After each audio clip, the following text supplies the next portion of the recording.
Mark chapter 9, verse 14.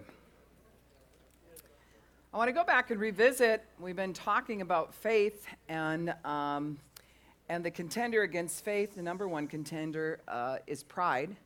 And pride is always joined with shame. Proverbs talks about how shame begets pride, which begets shame. And it kind of starts a motion where you feel bad about yourself, so you have to rise up in some form of pride to protect yourself. To the level of your insecurity is the level you'll feel like you need to take control. And so it happens to all of us, you know. Sometimes we'll say things that in order to protect ourselves, you know, and we don't even know that we're doing it. It's like somebody will say something new goes on, and all of a sudden we'll rise up and go, well, yeah, but you know what we do, and we all of a sudden will rise up because we feel like there's something inadequate here. There's something that I need some addition to. I need to have some help in this area, and I don't want people to know it. And I actually feel ashamed of who I am. See, guilt is something when you've done something wrong that you can honestly say there's a reason for guilt, right? There's that first step of like, yeah, I'm guilty of that. It's just an admission that you did something wrong. Shame is that you are something wrong. That's why it's a very evil statement when someone says shame on you. I mean, that's like cussing them out. That's like a wicked thing to curse somebody with, shame upon you. That's no. And so we know that what opposes our faith or what gets messing with us is the power of sin. Our body's been touched by the power of sin. In fact, the scripture indicates that it's almost set up because it's been touched by the power of sin like it's an enemy to the cross. And we're constantly contending with what's inside of us, fighting the good fight of faith. We actually fight more and should fight more on what's going on inside of us than we do on what's going on out here. You can wear yourself out, you know, coming against the devil and binding, and I'm all for deliverance. I mean, we do deliverance with people all the time, but you can get stuck in this outside thing where I got to deal with the perimeter. There's this, there's that, there's the other thing, when really faith is trying to operate in and through you inwardly to come up out of you to deal with that. And you might feel like, well, that's what I'm doing when I'm binding and loosing. Well, there's a fear and there's apprehension, there's shame, there's pride, there's all kinds of different strongholds that can be in the inside of us. And we can learn how to do spiritual warfare and just copy what we learned, not having dealt with what's on the inside of us. And that sometimes then gets dangerous, because then now you're projecting what you've seen someone else do, you know, not just enough to be dangerous, but not enough to be healthy.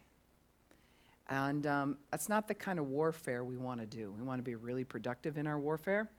And actually, I think that when we resolve what goes on the inside of us, whatever we're warring out here, it takes a shorter period of time to deal with, because what's inside of us is really where the strongholds lie.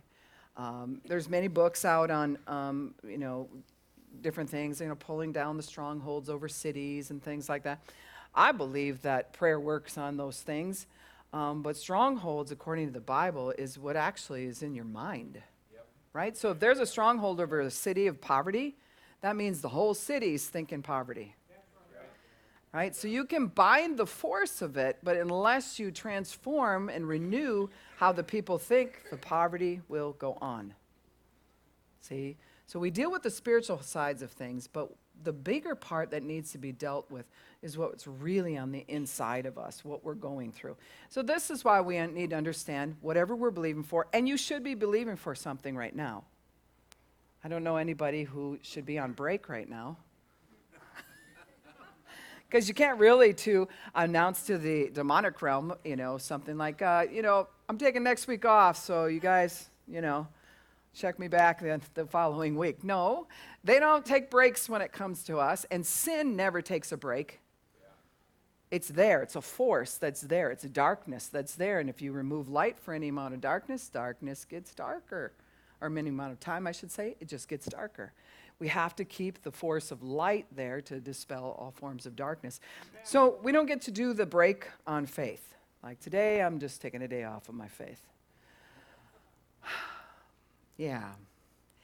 We have to be in faith every day, but you can wear yourself out by staying in a state of warfare, faith. And some of that is really based in fear. And I'll show you that a little bit here this morning. A lot of times, we walk by faith, not by sight. So we had gone over the scriptures, Mark chapter 9, starting at verse 14. We walk by faith, not by sight. But when we go to war something, the first thing we do is check our five senses. And why is that? It's just automatic for our body to do that. We'll say, what have I seen? What have I heard? What have I touched? Right? We'll go through the five senses because you record everything in your subconscious through your five senses. You're recording this service right now through the five senses. And hopefully you're recording it very peacefully. And so it goes in and it registers in the hypothalamus in your brain, and you'll leave here having filtered whatever I said through all your past memories. And then it's going to first log through your perception first, then you receive it second. And you say, that was the service that Sunday morning. And you'll remember it like that. It's important that we know that. It's important that we understand how we work. And when we're recording things, if there's trauma in the place this morning, someone walks in here with a knife or something, somebody threatens somebody. Dave, you can take care of that. And so, just so you know. But if somebody, does something like that, even if he took care of it right here, right now, and boom, he knew judo, whatever it is, and the person's on the floor, there would be a heightened sense of now how you recorded everything. And if you record like a car accident, a death, something, real heightened, and I'm just going over what we've gone over before, you'll record it in a hypervigilant way. Your receptors in your brain just go, it's like it records the color of the carpet, the tone of the voice, who was sitting there, all that. It'll record it so hard and so intense sometimes you'll black out. And then people who have really traumatic experiences don't remember those experiences, but yet you do. Your subconscious remembers it. You just are not able to bring it up in your conscious mind. It came in at such a force, at such strength, that it was way too much for your receptors. And so a lot of times then what we do is we got to shut those receptors down as a safety. So what happens is we've got things recorded into us that are recorded calmly, but we got a whole lot of things that have been recorded in us that we recorded at a heightened way. And wherever it's heightened, we're hypervigilant. Hypervigilant just basically, I've always shared this story, so I'll share it again. We had a little boy to get him from the car to Walmart. He was a foster child of us. He'd been through so much abuse and so much trauma and so much basically living on his own that anything that would come near him, he'd have a reaction. It was like car backing out or whatever. Where we, who have recorded things at a lower level, we just go, car's backing up. Okay, I'll just move over here. It's kind of like a dance in the Walmart parking lot, just trying to get in the store. That's all we're doing. His dance was crazy. I mean, it was like, whoa. And I couldn't figure out what was going on. He just bolted out in front of a car, whatever. And so then we made the rule, you got to hold my hand all the way to the store. And then after a while, it was like, honey, just drop us off in front of the store. Because we like to park farther out and walk in. And because he had recorded things at such a heightened rate, his peripheral vision would pick up something and it would make him jump. See? All of us are jumpy on some subject. Yeah. All of us have what we call knee-jerk reactions. All of us have that, like, I'm good over here, but if you touch this button, there's a knee-jerk reaction. And for him, it covered a big base because he had been abused in so many areas. And so his little recorder recorded everything heightened. It's hard to get that to shut down after a while.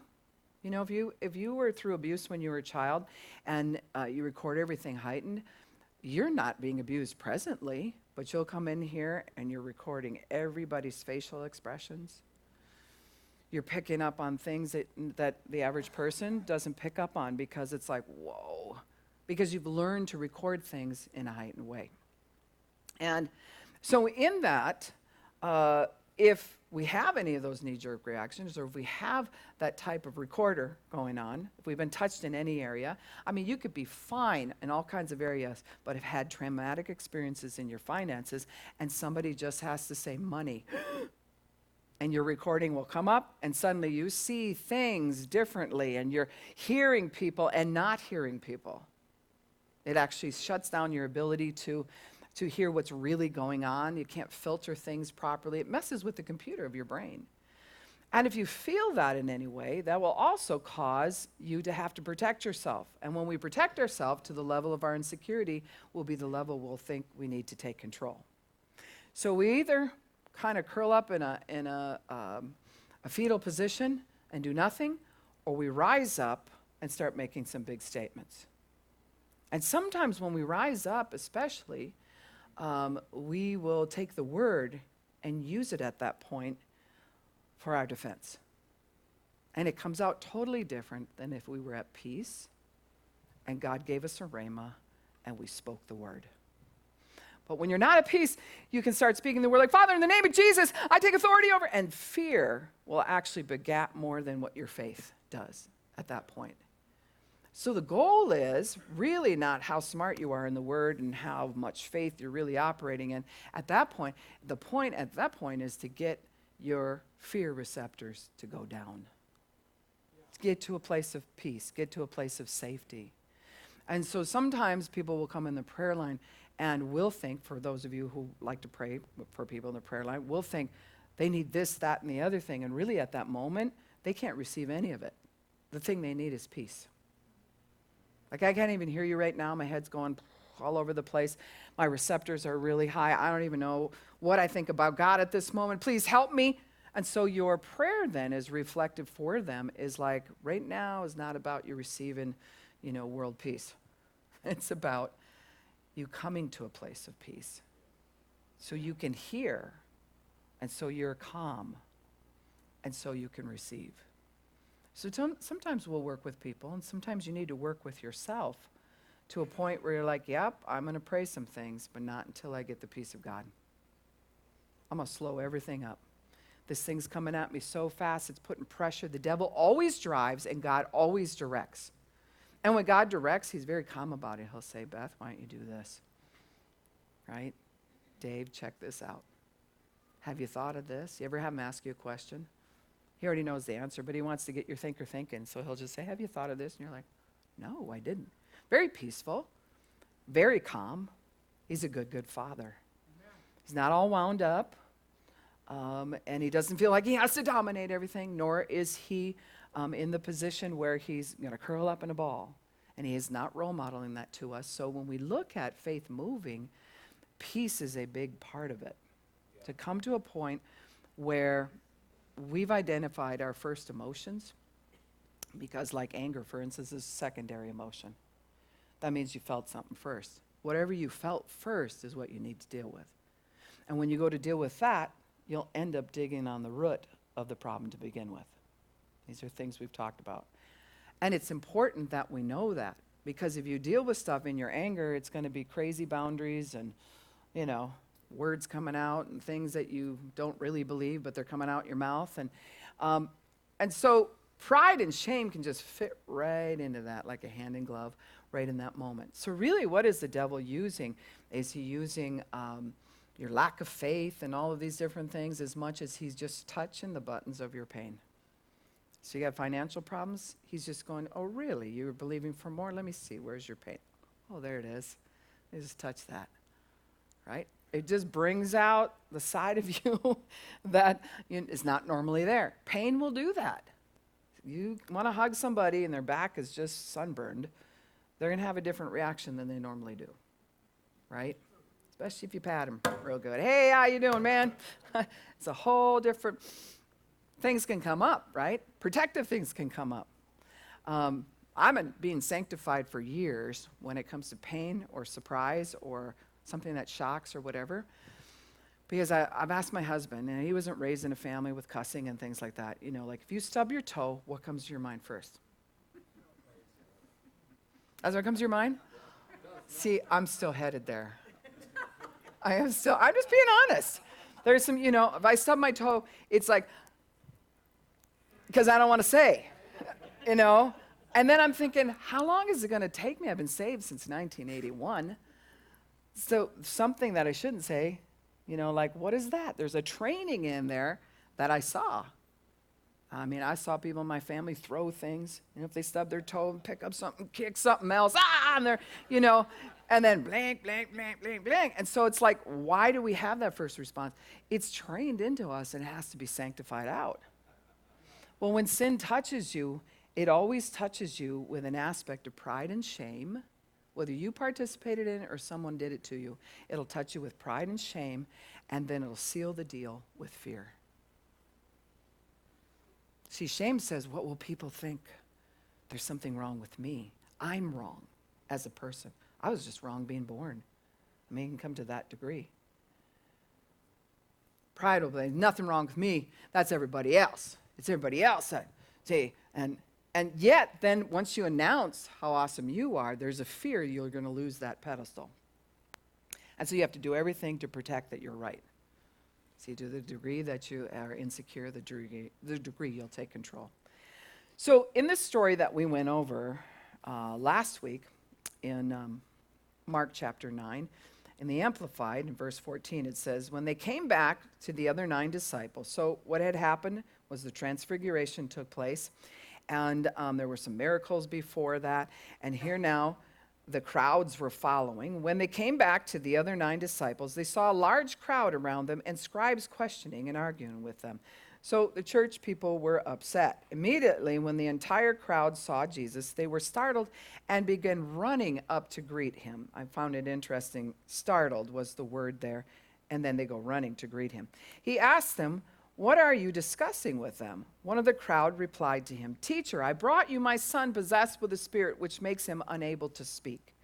So the first thing, when we went over this story before, that we've got to note is that he's unable to speak. So that's a clarifier of you're looking at a situation, so you're going to record the situation now. You're checking it out. And the first thing that's going is speech, where you go, there's a problem. This kid can't speak. Huh? Right? So we're just entering how we're going to process this story. And whenever it seizes him, how often? Whenever. When does this take place? Whenever. It could be at any time. It seizes him intending to do harm. It throws him down and he foams at the mouth and grinds his teeth and becomes stiff. I told your disciples to drive it out and they could not. So far, just the story, Jesus has got to take a look at this story. His disciples have got to be listening to this story. And everybody's processing this story differently through their 5 senses. I can already see and hear that this person cannot speak. Depending on where you've been traumatized, you will perceive that situation as really difficult to heal or not so difficult at all. You have a measurement in how you measure with your 5 senses. And we're trained here on this world, as we're passing through, to use our 5 senses. And God's saying, go beyond those 5 senses. There's spiritual senses that you need to pay attention to. So what you see might be one thing, but what God sees is a whole different thing, right? You might see somebody not able to speak, and you can tell because you can hear that there's no words, and they're bound in that way. But God sees that person, and he sees behind the speaking problem on top of it. He sees around it. But we interpret how we see, and we interpret it through our 5 senses. It goes through our filter, and depending on how much trauma we have, will list inside of us how big this problem really is. Yeah. So for Jesus, it's like, okay, he's not speaking. Anyways, go on. Right? For another person, be like, oh, that's Steve's kid. Did you hear about it? He can't even talk. This is what happens to me. He doesn't talk. I know if that ever happened to one of my kids, I don't even know what I would do. And a lot of times when we see something like that, we will go into predicting future things and running scenarios, and we just saw something. We'll run a scenario. That was my grandson. I don't even know. I would die. Some people say, I would die if that happened to one of my kids. Just because you saw something, now it's gone into something different, right? And depending on the level of trauma that you've experienced is the level of fear that's registered inside of you, is the level of pain and shame that kind of sits around that fear to protect it, and now you just saw something and it triggered all that. Just saying what's going on inside of a person. And then when you hear how often this has happened? Whenever it seizes him. This is whenever. You can't predict this thing. really, that makes it even worse, right? Now what you heard about how often and how unpredictable that will register and hit your trauma also and go, oh, this could happen at any time. That means we really don't have much control. See how it hits? And someone else, it won't hit that way, but if you've been traumatized, it can do that. Well, the truth of the matter is we've all been traumatized by sin in some area, so we're all going to some degree, until we get sanctified the opposite way. And so whenever it seizes him intending to do harm, it throws him down, and he foams at the mouth and grinds his teeth and becomes stiff. I told your disciples to drive it out, and they could not do it. So anyone listening, let's say they're part of, because there was a crowd there, anyone listening to this, they're like, kid can't speak. This thing happens whenever. And then on top of it, there's these horrible things of convulsing and grinding of teeth, and it just looks horrible, and it just gives my whole body a sensation of, right? I will tell you, I'm just going to speak bold about this. You can go into any high school, you can go to Walmart and just notice how the average person does not know how to handle someone in a wheelchair. We'll smile. Because I watch people do it all the time. They'll be like, and keep moving. It's kind of like, oh, I'm going to be nice, but I don't know what to do with all that. Why? Is it the person in the wheelchair? No, it's hitting some kind of fear thing inside that just goes, I don't know what to do with that. If I start contemplating that too much, I'm going to start to experience what I don't want to experience inside of me. I'm picking it up through my five senses, and the worry comes. All kinds of different things come with the situation. So it is best that I just stay out of that. See, I just said something real honest, and everyone went real somber. This is why in high schools and things like people are picked on. You know, if your leg don't work right, you get picked on. Your hand don't work right, you get picked on. And we're not at a place in that time of our life where we've settled on who we are on top of it. So it puts us in question. And the kids around, if they haven't seen their parents know how to deal with anything that we don't consider fun, you know, or we don't put in the normal category or whatever, what ends up happening is it hits our own fear receptors, and then people shut down and they don't take any action or know what to do. I'm just using that as a point. It's a rough point, but I'm using it as a point of showing how what we see and what we hear can hit those receptors, and we will pull back. Right? We'll pull back. This is why many times, and I'll take it to this level as an evangelist, we love it. I'm talking about the church all across America. Loves when you get somebody in and they're like, you know, we brought this evangelicism. He's like, I was shot 5 times. I shot 2 guys. I came out of prison 20 years later, and I'm here. God's totally renovated our life. We're like, yeah, great testimony. Great testimony. And then we go, okay, come on, let's go help people like that. No, I'm just waiting for the testimony once it's done. Because what it does is it hits our fear receptors. It hits our lack of knowledge. It hits our lack of understanding. It hits our lack of knowing how to respond. There's no training inside of us to know how to respond. So it's the unknown, and we end up fearing the unknown greatly. And we will pull away from people. Sometimes people will pull away from somebody when they're crying. Sometimes spouses pull away from the other person because that person's crying. I don't have any information to know how to deal with all that. And it's hitting me, and it's making me feel jiggy inside, and I just want you to stop, and we'll pull away. And that's really hitting any fear and worry and hurt that we're already carrying. It's not a demon from the outside that we can take authority at. It's what's happening inside of us, right in here. So we have what they saw already, what the knowledge they have is this child can't speak. The child is being thrown down, and this thing happens any time. I mean, nobody likes suddenlies. We don't like harm in any way, but when sudden stuff happens, it shocks your system, your adrenaline goes off, your cortisol is shooting through your system. Nobody likes that experience. He replied to them when they said your disciples couldn't drive it out. He replied, everyone standing there listening, "Oh, unbelieving, faithless generation, how long shall I be with you? How long shall I put up with you? Bring him to me." I read this over and over as if he's talking to me. See, sometimes I'll read it like it's a story that I'm getting knowledge of. This is factual of how it happened. And I encourage you to read the Bible like this. Then I'll switch it to, I was the man coming with my son. How would I approach that? So I'm talking to Jesus. What was that like? See, I go into the movie. I'm very imaginative, but I encourage you to do that because you'll see it from different angles. What if you were the boy? You can't really speak on your behalf.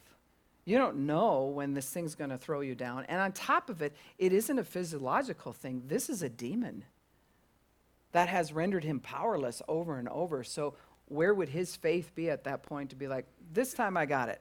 No problem. I'll go ahead and take care of this. He's not going to feel like he's got it. He's just a victim to it. So he's been trained as a victim. Then you think about the scribes who are all there, those who record these incidences, and they have to go a certain way, and they're judging certain things. They're having a certain aspect. And the disciples, they were out ministering, and they got all kinds of things done. They just couldn't get this thing done. So somehow, whatever they were seeing healed and whatever, when they got to this, it was like, okay, this is bigger than my program. Something happened. And how we know that is because they were believing up to that point for these other things, but then he announces them that they're an unbelieving generation. And then I put myself in the disciple spot. If he was saying that to me, that would be a reprimand. Yeah. Our loving Jesus would never do that. Especially when someone's hurting. Right? See, these are concepts if you put yourself in each spot. Yet he addresses it almost like sin. Right? Here's the problem. I trained you in this. See, not talking to a believer or someone starting to follow. He's talking to his disciples, disciplined ones that were with him, that he trained and this kind of stuff. And he's like, seriously, we've gone over this, guys. Right? Oh, unbelieving generation. So we do have to break it down to where they were at. Would he say that to someone who doesn't really know him? Would he say that to somebody who, just got to know him or received him? No, you're going to handle that differently. He was speaking to his disciples, the ones who were the disciplined ones who followed him, that should be repeating what he showed them, right? So then I have to put myself in, I'm in that category. I've been doing this past follower. In fact, this year the Lord said, position yourself as a martyr. I was like, say what? But what is that? What? What does that mean? When I was praying, he said, position yourself as a martyr. Well, I know when I looked it up, it means to be seen and heard at all costs, to the point of death. So it's an attitude he wants me to have, that there's only so much time, right? And so I need to be positioned as a martyr. That's a personal thing he's asking me. But if I was the disciple and I'm going, I don't know what happened, we couldn't get this thing out, and he said, unbelieving generation, and he addressed it, that would be a little bit of a reproof. That would be a little bit of a spank. And I had to put myself in that spot where, could I take that? Could I take that from the Lord Jesus? And this isn't like Holy Spirit convicted me over here where nobody knows, right? This is in front of everybody. Yeah. This is in front of the crowd. And then I had to ask myself, how much of a disciple am I? Could I stand there and woman up enough to take that and then still walk with him and not have an attitude? See, Jesus is the God of love, and he would never do anything of grace. Grace, grace, grace, grace. That's when we take grace and we misuse it. Yep. And he's a God that wants us to come up into believing, because when he leaves here in this story, he just came from the transfiguration. When he leaves here, you got to have it. So if you don't have it and I leave here, now how do I give you authority to tread upon scorpions and serpents and over all the power of the enemy? And you carry that from one generation to the next generation. You got to get this, unbelieving generation. Come on. Yeah. Get that. How long do you want me to be stuck here? I need to get the, and I mean, even that, I started thinking about it. It's like Jesus really wasn't on the earth that long. But if you knew your job was to save the entire world and the generations to come, wouldn't you be like, let's get on. Let's get on with this. Why are we dragging this out? Right? I need you to get this because I got to go. The quicker I can go, the more sanctified everyone can be. The more people will be saved from hell. There's a pressure here that says, come on, get it, get it, get it. So now we're in the generation where it's laid out for us, and he's already gone, and he's already brought that gift of salvation to us. But there is a timer for us too. And he uses his under-shepherds and the Ephesians 4 evangelists and the prophets and all the different gifts to say, come on, we got to go. We got to step up into belief. We got to step up into this. And we can't go by what we saw and how terrible it sounded, and you just never know when it's going to happen. And we can't go by that. And he replied, O unbelieving, faithless generation, how long shall I be with you? How long shall I put up with you? That's taking a whole nother level.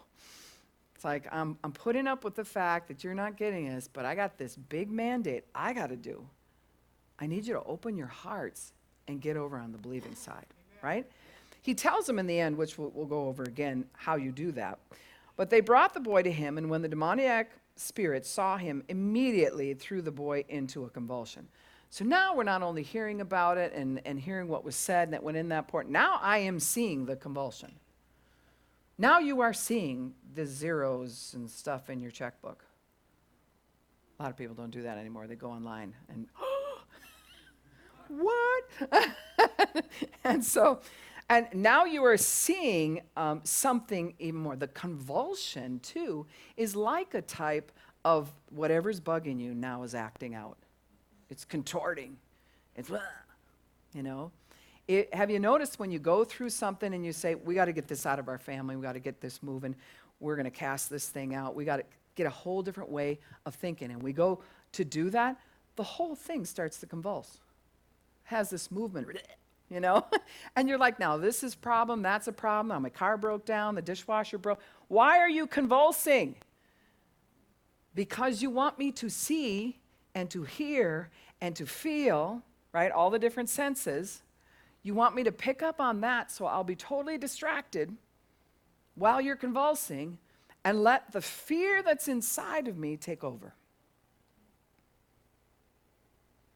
These same ports that we record everyday life with have to be sanctified by the Spirit of God so that we can look at someone convulsing, but that's not what we see. That's right. Yep. That's right. We see them delivered. Or we see in discernment, see, the word discern means to see into. Right? And a lot of times people will say, no, I have the gift of discernment, and I'm all discerning, and you know that's what God uses me. And really they're paranoid, and so they see what they want to see, or they see the obvious. No, when you're discerning, that means nobody else can see this. God just showed you something inside. You see, everyone else sees the convulsing boy, you see into it. And so you have to, as we grow as Christians, we learn to come in these situations where you see something. It's not like you go blind to someone who's convulsing, but you see it, yet you don't see it. You see more in the spirit than you do in your flesh. Make sense? And so here we are. They brought the boy to him, and when the demoniac, or let's go back a little bit. No, we're on the right one. They brought the boy to him, verse 20. When the demonic spirit saw him, immediately threw the boy into convulsion, and falling to the ground, he began rolling around and foaming at the mouth. Convulsing is enough already, but foaming at the mouth and rolling around already gives the sensation like I can't get a hold of that. You ever go through something that, once again, you're going after something by faith and everything that's demonic starts to convulse around you, and you go to try to get a hold of it, and it throws itself on the ground. It's rolling back and forth, and you can't grab it in the physical. And that's our first reaction. Our first reaction is when something's happening spiritual and it's manifesting through a physical body, we want to grab a hold of it. And I've seen people do that. In fact, I went through deliverance in the 80s, and when I first did that, there was a demonic being in me that caused me to convulse. Like, we're going deep this morning, why not? Right? Church doesn't always have to be pretty, does it? And so we had that going on, and the first reaction of the people helping was to grab me, right? And the harder this thing convulsed, but they weren't grabbing me like this, it's okay, it's okay. They were grabbing me to control it. Well, you do that, you just entered the flesh realm. And when you enter the flesh realm, guess what happens? The spirit goes, bring it, baby. Let's go. Right? And now you're caught in between the spirit and people grabbing on you. Right? We can do that with our checkbook. We can do that with our relational problems. We can do that with all kinds of things. There's like, it's on the ground, it's convulsing, I don't know what to do. Let's just grab a hold of it. We'll just restrain it. I'll control it. You can't control it. It's a spirit. It takes spiritual to control spiritual. See that? Yeah. So that, right, if we just stopped there this morning and didn't go any further, I'd want you to question your situation that you're going through and saying, how much have I grabbed a hold of it? How much am I seeing into it different than what I saw? Yeah. If a banker tells you, that's never going to work, well, that's what I heard, so that's settled. No. It's never a no till God says it's a no. And sometimes a no just gets turned into a yes after you keep poking at it in the spirit. Right? But if you just settle for whatever you see, you're out. If you go, I don't like what I see, and you grab a hold of it, I'm going to control it, you're out. That way you get beat up a little bit more, though. Right? You do. And it doesn't say, and then Jesus grabbed the boy and restrained him, and was wrestling him around, and he was using his authority. It doesn't say that. He's like, well, he just went down, okay.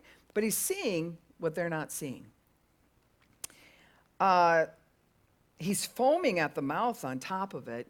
For most of us, if we saw something like that, that would be an indicator of this person's dying, right? Someone's foaming at the mouth, it's like, we don't do something right now, they're dead. That's going to be the feeling of it. This is most people's response. And all this isn't a condemnation. This is lack of training all the way across the board. If you went out to the parking lot today and somebody looked like that because they were having a seizure or there was something else like that going on, and you didn't have any training, your response would be, call 911, and then backing up. You ever see that when somebody falls over in the mall, they're like, just back away. That is not our responsibility. And on top of it, with our society now, here, they're not thinking, don't touch him, he's a minor. Right? There's going to be a lawsuit if you mess with that. Did you get a signed consent to cast that demon out? I'm just saying.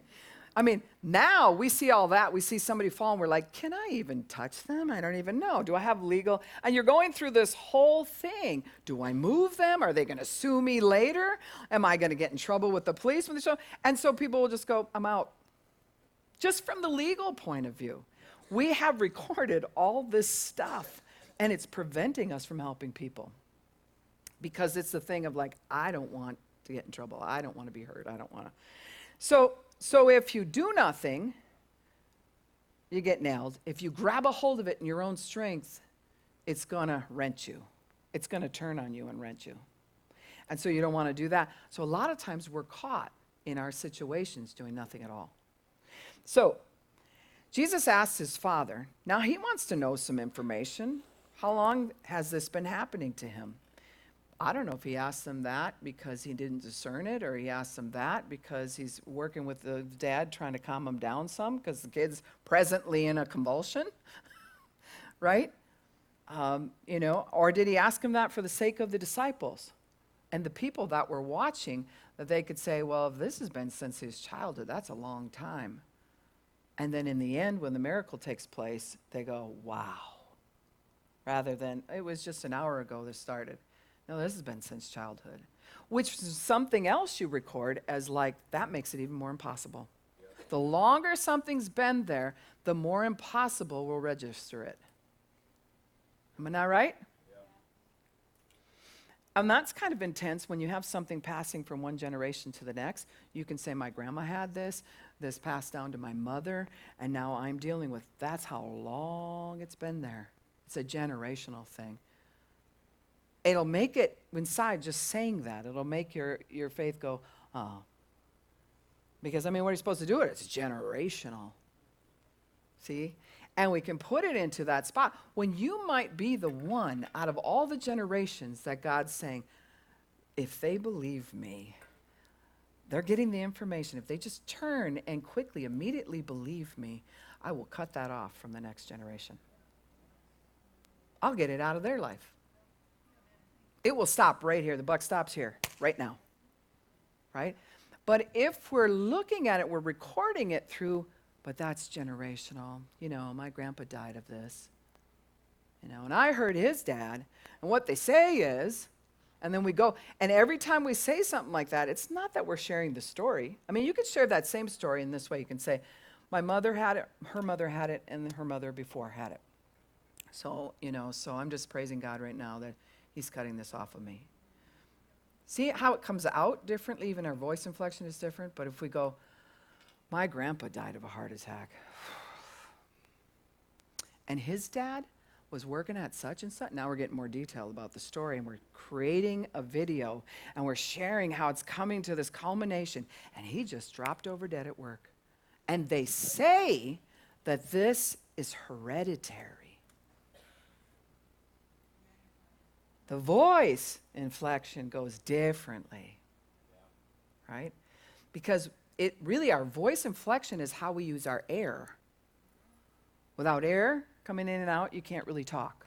You can have a voice box that works fine, but you have to have air to project out. Take another breath, and then as you're talking, the air that you took in is carrying your words. When God came over the dirt, forming Adam, he ruached life into him. His breath went into him. We became a speaking spirit. And spirits operate through breath. Right? Be healed. Right? So it comes out like that. And so what will happen is the phrase, it took my breath away. Like I didn't even know what to do. It just like took my breath away. Is a big statement. It said it rendered you, it took away your ability to speak faith. It was so shocking that you said nothing at all. It just took my breath away. And when you stop a speaking spirit from being able to speak by taking the breath away, by shocking you, what's the thing that happens when we do that? We usually don't breathe out. You know, if my husband comes around the corner and goes, rah, I don't go, you know. If I make that sound, he might have to cast something out. I don't know. But there's something like, we go, because you're recording inward, and you're taking it in. And you're taking it in at a heightened way. And there's all kinds of first emotions you feel with that. And then anger is a secondary emotion. And like, don't do that. And we do that whole little dance or whatever. Well, maybe guys don't. I can tend to do that, or my other reaction is this. Yeah. So it's best, it just comes up. I don't even have any control. I'm like, well, there went my arm. Who knew? Who knew that was going to happen? But there's a training inside of me that causes that. And when you touch that scare area, each one of us is going to have a different reaction. Fight, flight, or freeze will take place. And how you're recording your situation. Now, when you recorded this way too much and you've taken in things too much, guess what happens? In order to survive, you'll start to go digital. Even your voice tone and how the air is coming out of you will sound a lot more like I'm talking right now. You won't have high highs or low lows. If you talk to somebody who's depressed, they talk very much like this. Because they can't and they don't believe that their breath is going to come out with any value or they're going to be heard. See? I don't think when Jesus said, come out of him, that he went, come out of him. right? And even if he said it with a low tone, come out of him. As authority talks like that. Authority just does. And it doesn't mean you have to be loud, but it just says it's sure, and it has a voice inflection regarding it. And sometimes it'll have a reaction like I just did. I'm settling it. See, now I'm having a physical reaction that's backing up what I'm breathing out. And so what we choose to breathe in sometimes is junk. And at the same situation, we can come up against something that, like you find somebody, like I said, in the parking lot, and they look like they're having a heart attack. You have 6 seconds, according to science, to decide your response to that situation. 6 seconds of how you're going to breathe that in. How you respond to it. If you breathe that situation in based on every other fearful thing that you've gone through, you will take it in like that. If you allow God, Jesus, what? What do you want me to do? If you just switch over any at all, what they've proven is you'll record the situation differently. Because now you're in a motion of decision of what you're going to do about it. When you go, you're a victim to it. Yeah, that's right. As soon as you breathe in, you're a victim to it. So, when we're looking at faith, let's go on with the story here. Just to be in the story, sometimes we just got to sit on something for weeks even and be like, I got to get this story. I want to see this movie again. I got to watch this movie again and again and again. Jesus asked the Father, how long has this happened? So he's gathering information. Since childhood. The demon has often thrown him both into the fire and into water, intending to kill him. But if you can do anything, take pity on us and help us. So that first section here gives you a visual, once again, that will tap into any fear that you have. If someone told you this about yourself, that this is what was going to happen, you're going to be thrown both into fire and to water. Just hearing me say that, there's a physical funny feeling. And to the degree of your trauma is the more funny feeling there is in the body. The body's already starting to position like, ugh. No, I don't want that. And so I'm trying to show something very physical at the same time that affects the spiritual is how we record. And sometimes we'll attack ourselves and we'll say, I just wish I had more faith, if I just had more. No, what we need to get to first is peace on the subject. As quickly as you can go there.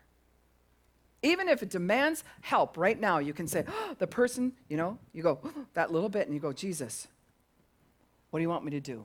He will give you something to do because you chose something at that moment. If you just go, you'll freeze and you won't know what to do. And your mind won't be able to get on anything. So we'll say that's kind of a physical reaction. And that's for extreme cases. But let's say that you're in a prayer line and you want to pray for somebody, or they come up and they say, you're a Christian, why don't you pray for me? Let me tell you my story first. You need to hear their story because they need to be able to share it. But at the same time, you could come up to them in faith, and by the time they're done with their story, you're like, are you kidding me? Since childhood? What happened? And you look like you're foaming at the mouth right now. I mean, that's kind of the feeling. And suddenly you've shifted into the flesh where you're like, I don't think I have the faith for this. And it comes through our receptors. So we need to understand this about ourselves. And he says, all things, he goes and says, you say to me if I can, which we dealt with last week. Really? If I can? Well, he just saw that the disciples gave it a shot and it didn't work. So now we're kind of rolling the dice on this thing. And all things are possible for the one who believes and trusts in me. So what happens is you have 6 seconds to decide, even if it's traumatic, if you're going to breathe in unbelief, or if you're going to go, oh, Jesus, help. Automatic faith. Automatically, you still don't know what you're going to do and all that. You can't control all the situation. But what's your response automatically? That's a trained behavior. And if you've been trained in trauma, that won't be your automatic response. So what happens to the church, and believe it or not, this whole thing has to do with evangelism. What happens to the church is we only pick the areas to minister, most people, where we feel the safest, where there's never an exposure to. That's why it's really hard to find people to minister the 11th hour ministry.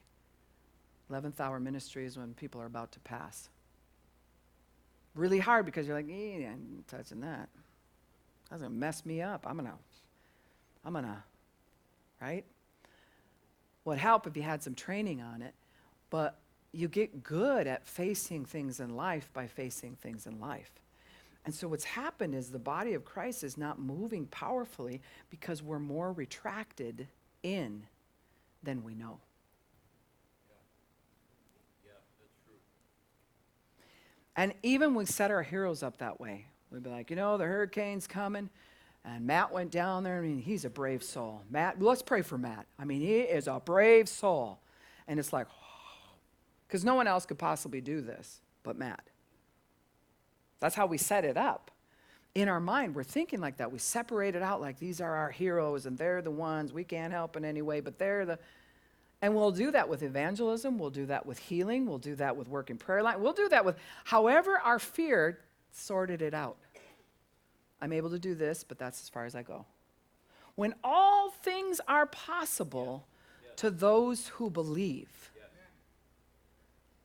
All things are possible to those who believe.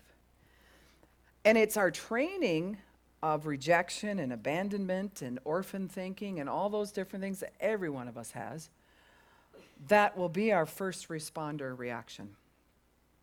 It's our first responder reaction to our own situations.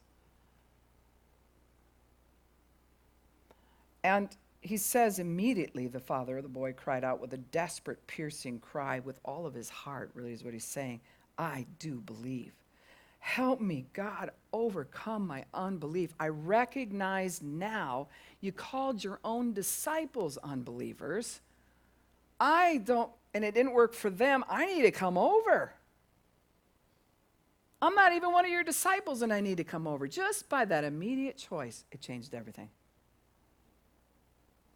It changed everything. It didn't say he was one of the disciples. So he was a person who probably was going, I think I believe in this. Just coming into beginning stages. And was like, I might follow this guy. I don't know, let's check him out. His disciples tried to heal my son and it didn't work. So we'll just go see if he can do it. See, if you're the man, put yourself in the story and be him. How he would feel. How he would look at it. I do believe, help me overcome my unbelief. So he just came under Jesus' mission when he did that. That's called submit to God and resist the devil and he will flee from you. I'm under your mission now, God, I believe. That's all it takes to come under his mission. I choose to believe. When Jesus saw that the crowd was rapidly gathering around them, now they're really pouring in. He rebuked the unclean spirit, saying to it, you deaf and mute spirit, I command you, come out of him and never enter him again. So he's in a posture of he's already perceived into this. He's already discerned into this. He's heard some things from the Father. He's seen the reaction of everything. So he's taken in a lot on his five senses. At the same time, it didn't move him. And he said, you deaf and mute spirit. Causing this child to not hear right or not be able to speak. I'm not asking you to come out. I'm not even asking, Father, could you get it out? Pastor Vern, could you pray so we can get it out? I'm not doing any of those routes. He's saying, I command you. This is not a request. I command you. Come out of him and never enter him again. So he puts a clause at the end of that contract right there. It's like, you're going to be gone and you're never going to come again. After screaming out, now there's still more reaction and throwing him into a terrible convulsion. I mean, if I had faith, we wouldn't have to go through all of that. This is another thing pride and shame will say. I wouldn't have to go through seeing another convulsion, because I took authority over it. I did rebuke it, and it's still convulsing. In fact, the convulsion is even more now than it was before. And at that moment, you can walk away from your faith in a heartbeat because you saw something, you took it in, and now you're seeing it at a terrible, it uses the word terrible convulsion. So this time, this thing ain't playing because it's got to come out of this body. And it's contorting. And if you've ever seen someone who has gone through that, it don't even look like them. Like you know it's them, but if you see their face, it's like, that's not my friend. Somebody else is forward in that soul. And so that's where we'll get caught up and we will grab a hold of it and say, now it's even worse yet. Why did we mess with this? Why did I take authority over it to begin with? Now it's making a big to-do is where we get stuck. Where Jesus just knew that as that thing comes out, it didn't go in pretty and it ain't coming out pretty either. And just the fact that it terribly convulsed shows that's the reaction to the glory of God. It gets worse before it gets better. It's going to try its last manifestation when the glory of God just goes and nails him. After screaming out and throwing him into a terrible convulsion, it came out. The boy looked so much like a corpse, so still and pale that many of the spectators said, he is dead. So here's a whole nother phase we can enter when you're believing something. I mean, this can be over time and over a 6-month period of time that you're believing something. You see the convulsions, you see the foaming at the mouth. These are just types. You know, you'll get the telephone calls, might be one. You have the person randomly get mad at you. Your car breaks down. There's all this stuff. And you go to take authority of it, and it only gets worse. I must be on the losing end. No, you're not on the losing end. It's like there should be laughter at that point. It's like, oh, honey, mess with the engine on my car on top of it. You know? And it's not always a demon that does it, but it does seem to kind of line up many times where there'll be all those different things that you can see and hear and touch and feel, and you know, all of those senses then are recording differently. When at that point is when you push in harder. Yeah. I commanded you. Yeah, that's right. I told you where you're supposed to go and never return. And we have to stay on it. We stay on it. And so here he gets delivered, and even after he's delivered, it's like, oh, it must be too late. Look at, he's dead. He's so pale. He's so still. He looked horrible. He's probably half starved, because how do you eat when you're constantly, and even if you do eat, you're burning up all those calories through demonic, trauma. You're going to look horrible, hair messy, all that kind of stuff. And so here he goes limp, and it's like, oh, the crowd's already saying he's dead. So we still didn't win. Still on the next phase, it's being questioned whether or not. And he goes and he took him by the hand and raised him up and stood him up. I'm not going by how you look, where most of us be like, oh, he's been through a lot. Don't touch him. Get him some water. Let's get a blanket. And he's like, no, you get up. I just raised you. I just delivered you. You get up and walk in your healing. Yeah. Brother Hagin, when he literally had prayed himself out of being crippled, there was nobody in his room to help him or anything like that. He just began to speak the word and began to speak the word. And sometimes he had a stretch where it was 15 hours straight. Like he wasn't playing. He had doctors that would come in the room and, and preachers worse. A doctor is one thing because they're just going by the physical. So they're seeing what they're seeing and they're calling it. But a preacher's supposed to have a higher call. Yeah, that's right. We're preachers. We're supposed to see the higher thing. Yes, I can see the cancer, but, we kind of do that. But he had people come alongside of his bed, and he was like, finally, a pastor came to see me. And they would just tap him on the head, and the one pastor said, it won't be long now, son. You'll be home to glory. And he's like, thank you for the death sentence. And the guy leaves. And so he told his mother, I don't want any pastors in here. And she thought he was getting bitter and different things like that. But it was the fact that everyone that came in was like, so sad what's happening to you. God still loves you, and, this kind of thing. And then he found Mark 11 and other scriptures that were the scriptures that we just ricocheted through his ministry all over the world. That if you have the faith as a grain of mustard seed, and you say unto this mountain, be thou removed and cast into the sea, and do not doubt, do not duo in your heart, you shall have whatsoever thing you ask. And so here he is alone. He throws himself off the bed. His legs don't move. He had an incurable blood disease, all kinds of different things. And he's been laying there, so he's atrophied on top of it. He's lost all this muscle. But he throws himself over and falls to the floor and continues to command his body to get up. And instead of going, oh, see, my muscles are atrophied and everything. Yeah, I better wait till mom comes and gets me back into this bed. Just like this. I look so pale. I look so, right? We can still take it in through our five senses at that moment. But he stuck to what he said. He said, no, I command you. I'm using my mustard seed faith, and you're a mountain, and you're going to move.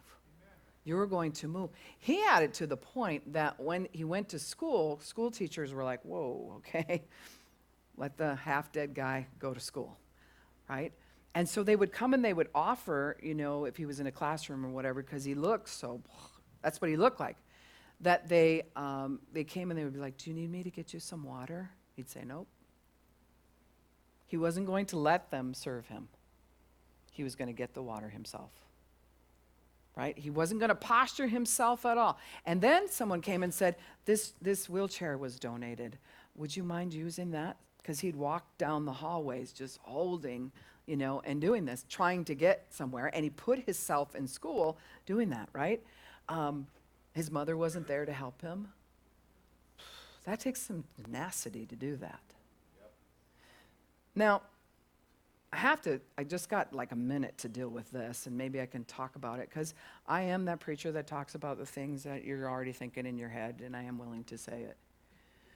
Some of us have different things that have gone on with our body, and we've been exposed to all kinds of different faiths or lack of faiths over us. We saw other people's reactions of like, and that's registered in us. We're still going after our healing, but what ends up happening is we're believing for something that our whole program is speaking against. Yet our heart, we can feel in our heart, do you believe? Yes, I do believe that. But the whole program in your body is going, blah, because you've seen other people react to you, or heard a doctor or your own mother go, oh, honey, that's horrible. That's just like Grandpa. And you've got that registered inside of you. That's the first place I'd go after healing. The healing, the inner healing to take place. Amen. That's where I'd register that first. After screaming out and throwing him into a terrible convulsion, it came out. The boy looked so much like a corpse, so still and pale, that many of the spectators said, he's dead. But Jesus took him by the hand and raised him, and he stood up. And when he had gone indoors, his disciples began asking him privately, why were we unable to drive it out? He replied to them, this kind of unclean spirit cannot come out by anything but prayer, or prayer to the Father, or prayer and fasting. And the word fasting there, when you study it out, like we talked about last Sunday, means being actually in the presence of God. You've separated yourself, however you had to do it, do without food, do without whatever, and get to the presence of God. Jesus had just came from transfiguration. His disciples run around ministering, and so whatever glory dust they had on them, it wasn't enough. And they needed to get with the Father and spend time with the Father. Now, we talked about that. I want to